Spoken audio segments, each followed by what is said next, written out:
ನಮಸ್ಕಾರ ಮೈಸೂರು. ನಾಲ್ವಡಿ ಕೃಷ್ಣರಾಜ ಒಡೆಯರವರ ಜನ್ಮದಿನದ ಶುಭಾಶಯಗಳು. ನಾಲ್ವಡಿ ಕೃಷ್ಣರಾಜ ಒಡೆಯರವರು ಆಧುನಿಕ ಕರ್ನಾಟಕದ ನಿರ್ಮಾಣದಲ್ಲಿ ಅತ್ಯಂತ ಪ್ರಮುಖವಾಗಿ ಪಾತ್ರ ವಹಿಸಿದಂತಹ ಮಹಾರಾಜರು. ಮೈಸೂರು ಸಂಸ್ಥಾನದ 24ನೇ ಮಹಾರಾಜರಾಗಿದ್ದ ಅವರು 1902ರಿಂದ 1940ರವರೆಗೆ ಆಡಳಿತ ನಡೆಸಿದ್ರು. ರಾಜ್ಯವನ್ನ ಶಿಕ್ಷಣ, ಕೈಗಾರಿಕೆ, ವಿಜ್ಞಾನ, ಕೃಷಿ, ನೀರಾವರಿ ಹಾಗೂ ಸಾಮಾಜಿಕ ನ್ಯಾಯ ಕ್ಷೇತ್ರಗಳಲ್ಲಿ ಹೊಸ ಎತ್ತರಕ್ಕೆ ಕೊಂಡೊಯ್ದ್ರು.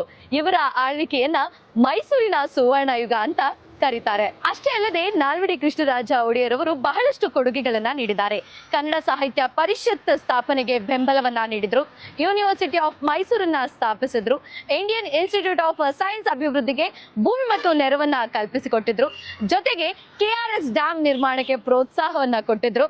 ಏನು ಮಹಿಳೆಯರ ಮತದಾನದ ಹಕ್ಕು ಹಾಗೂ ಹಿಂದುಳಿದ ವರ್ಗಗಳ ಮೀಸಲಾತಿ ಕಲ್ಪಿಸಿರುವಂತದ್ದು, ಕಡ್ಡಾಯ ಹಾಗೂ ಉಚಿತ ಪ್ರಾಥಮಿಕ ಶಿಕ್ಷಣವನ್ನ ಕೂಡ ನೀಡಿದ್ರು. ಇದರ ಜೊತೆಗೆ ಜಲ ವಿದ್ಯುತ್ ಯೋಜನೆಗಳನ್ನ ಕೂಡ ಆರಂಭಿಸಿದ್ರು. ಕೈಗಾರಿಕೆಗಳ ಅಭಿವೃದ್ಧಿಗಾಗಿ ಅನೇಕ ಕಾರ್ಖಾನೆಗಳನ್ನ ಕೂಡ ಸ್ಥಾಪಿಸಿದ್ರು. ಇನ್ನು ಮಹಾತ್ಮ ಗಾಂಧಿಯವರು ನಾಲ್ವಡಿ ಕೃಷ್ಣರಾಜ ಒಡೆಯರವರನ್ನ ರಾಜಶ್ರೀ ಅಂತ ಕರೆದಿದ್ರು. ಇಂದಿಗೂ ಕರ್ನಾಟಕದಲ್ಲಿ ಅವರನ್ನ ನವ ಕರ್ನಾಟಕದ ಪಿತಾಮಹ ಅಂತ ಕರೆಯಲಾಗುತ್ತೆ. ಅವರ ಜೀವನ ಹಾಗೂ ಆಡಳಿತವು ಕರ್ನಾಟಕದ ಆಧುನಿಕ ಅಭಿವೃದ್ಧಿಗೆ ದಿಕ್ಕು ತೋರಿದ ಮಹಾನ್ ಅಧ್ಯಾಯವಾಗಿದೆ.